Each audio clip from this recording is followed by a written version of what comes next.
Docking confirmed.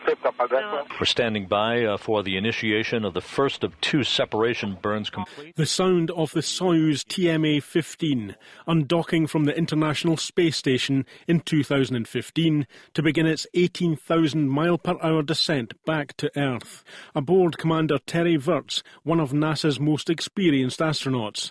Virts holds the record for the third longest continuous space mission in NASA history, spending 200 days in space. But Virts is best known for a tweet he gave from space in February 2015, following the death of Star Trek actor Leonard Nimoy. Virts held his hand up to the window of the space station and gave the Vulcan V salute back towards planet Earth, 400 kilometres below. Today, following his retirement from NASA last year, Colonel Virts spends his time giving talks about his work as a US Air Force pilot and his extensive experience as an astronaut. Earlier, I spoke to Commander Virts about his experiences in space and began by asking how easy it was for him working alongside his cosmonaut counterparts at Roscosmos. Well, it was a great having cosmonauts and astronauts together.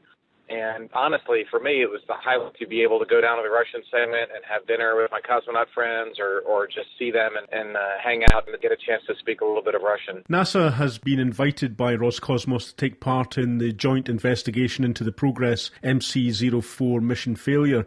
Can you tell us what specific expertise NASA brings to that investigation? The concept of spaceflight is kind of a universal one. So NASA has lots of spaceflight experience, and we can bring people who understand, the principles of rocket motor operation or the dynamics of spaceflight, and sometimes having a second set of eyes on a problem helps. But whenever, NASA has an incident, it's usually the NASA experts that work on it, or whenever the Russians have an incident, it's usually their experts that work on it. But, that attests to the partnership that we have, that we can help each other in making spaceflight more safe and more reliable. How damaging was the loss of this mission, and what contingencies are in place to cover for eventualities such as this? Well, that's a great question for me personally, because during my mission, I flew in most recently in 2014 to 2015 on a 200-day mission. And in an 8-month period centered around my 7-month flight, we lost an American Cygnus vehicle, we lost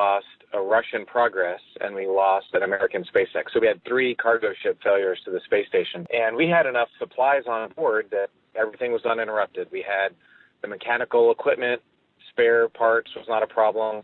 There was enough food and clothes to last for the crew. To be honest, if a 4th vehicle had failed, we probably would have started to have to cut back in some way. So in this case, with just the 1 Progress failure, it's not a severe problem, but it's one of those things where there's enough spares for a couple of failures, but once you get beyond that number, then it becomes a problem. The exploration of space is a hugely technologically challenging field for all of the agencies.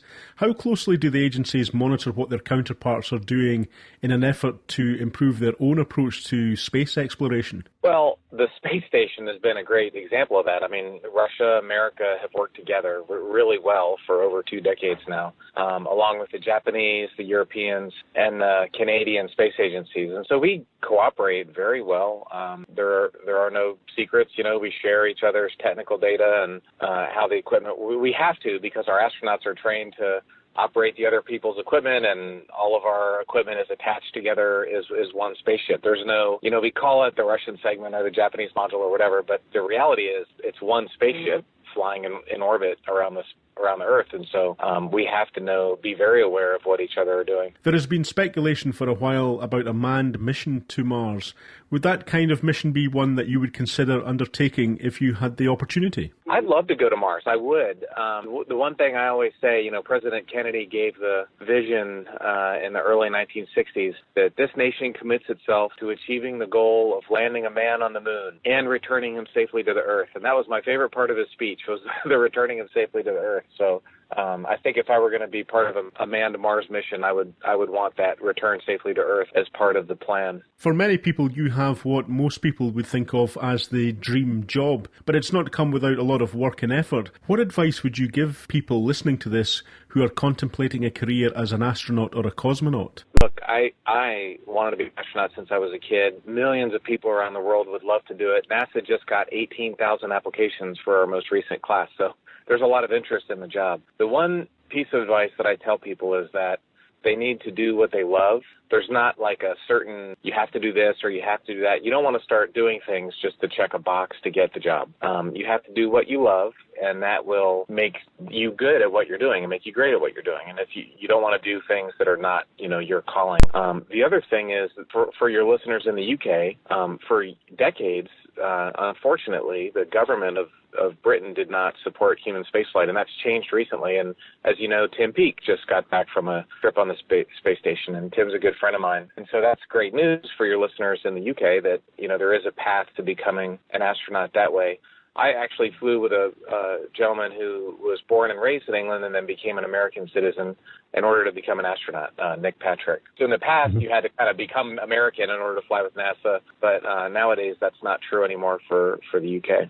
And finally, although space exploration is a serious business, I'm assuming there has been the occasional amusing incident during your extensive career. Is there any you can share with our listeners?